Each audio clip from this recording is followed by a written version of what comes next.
Eu sou Dom Jair Rodrigues, um narrador de histórias. E este aqui é o nosso canal de histórias da tradição oral. As histórias que vão passando de geração em geração através dos tempos. Esse é o nosso compromisso, perpetuar as histórias e a arte de narrar. Bom, estamos numa longa jornada de 100 histórias. E estamos dentro dessa longa jornada nos Contos da Velha Morte. Hoje quero trazer o terceiro conto sobre enganar a morte. Trata-se da história O Compadre da Morte. Mas antes de iniciar, quero dedicar essa história para um garotinho que tem um coração do tamanho do mundo. Trata-se do Renato, o Renatinho. Já foi meu aluno e eu desejo tudo de bom para ele e para sua família. Essa história é para vocês. Vamos a ela! Havia um homem muito pobre e que tinha 6 filhos que morava numa cidade bem pequena e afastada. Acontece que, por um grande milagre, saiu ali o seu 7º filho.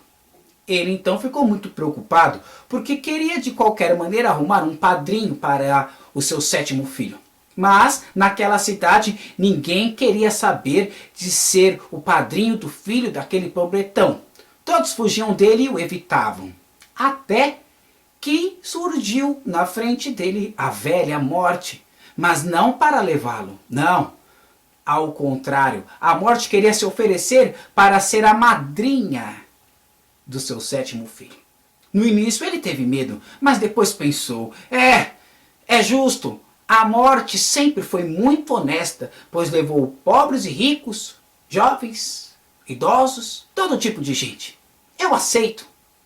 A morte, como ficou muito satisfeita com aquilo, resolveu dar um presente ao homem para que ele não fosse assim tão pobre e pudesse cuidar do filho. E foi o seguinte, a morte lhe disse, de hoje em diante você vai ser médico. Vai ser assim, quando te chamarem e você me ver nos pés da cama, pode ficar sossegado, a pessoa não vai morrer. Agora, se você me vir na cabeceira da cama, pode encomendar o caixão, pois não tem jeito. Assim, o pobre homem colocou uma placa lá na frente da sua casa, se dizendo médico. Não demorou muito para ser chamado a muitos lugares, e ele fazia assim. Quando via, conforme o combinado da morte, aos pés da cama, ia viver. Quando na cabeceira, era a morte na certa. Assim ele ficou muito famoso e foi ganhando cada vez mais dinheiro, porque todo mundo achava que aquele médico era infalível, fosse para os casos bons ou casos ruins de morte mesmo. Acontece que o tempo passou e aquele homem ficou velho. Ele já tinha ficado muito rico, mudado daquela cidade, enfim, estava gozando dos prazeres da vida de rico e de famoso. Mas a morte veio cumprir o seu ofício. E disse assim, meu amigo, chegou a hora de você entregar a sua rapadura, vestir o paletó de madeira.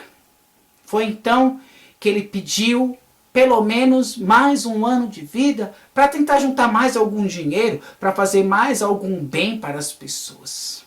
A morte combinou então que dali a 1 ano e meio voltaria. Era tempo mais que suficiente para ele juntar todo o dinheiro e fazer tudo o que não tinha feito até então na sua vida. Então, ele fez assim como a morte combinou com ele. Curtiu a vida. Abraçou os amigos, disse que amava quem amava, pediu perdão, enfim, se reconciliou com todos e doou muito dinheiro para aqueles que precisavam. Mas, um dia antes da morte chegar, ele resolveu tentar dar um jeito de viver mais um tempo. Então, ele vestiu uma peruca, colocou uma barba postiça e ficou sentado na sua velha cadeira. Quando a morte bateu em sua porta e entrou, a mulher disse, querida morte, comadre, o fato é que o meu marido está em viagem para os exteriores e não está.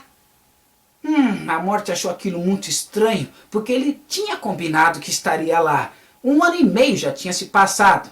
Foi então que a morte avistou aquele lá, sentado, com a barba postiça, disfarçado.